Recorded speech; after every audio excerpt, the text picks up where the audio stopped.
I'm looking forward to it. I'm thankful that you asked me to be a part of it. Looking at the other speakers, I know the overall event is going to be great. I just hope that my contribution will be helpful to it and be meaningful.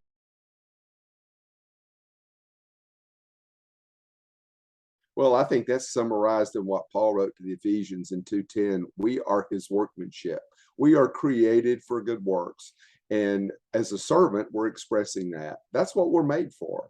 And so we should fulfill that. And that's the relationship that we have with God through Christ is showing that and being the kind of servant he wants us to be. We are his workmanship. It's always great to study about Jesus. I mean, that's just I just think this is going to be a wonderful weekend where we can get together, and if that's our main concern, we're thinking about Jesus. That's just great.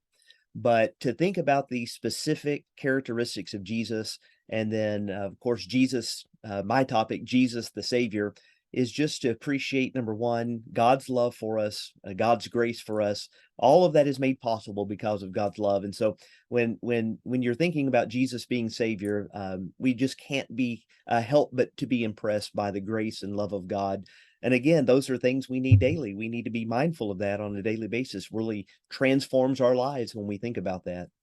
One of the things I'm hoping to draw out in this lesson is the idea of the priesthood in the Old Testament and how, what do we understand about Jesus from those descriptions, and what do we understand about ourselves from those descriptions? The model that we have in Jesus, we really know very little about it until we look at that Old Testament and see what were the shadows, what is he fulfilling, and then as you're saying, kind of the practical side of this is where do we fit in line with that? What is our obligations, our role, our position in relation to him? I think this discussion will help us learn some things about salvation, specifically what his role is in our salvation, the extent to which he was willing to go, the things which he was willing to do.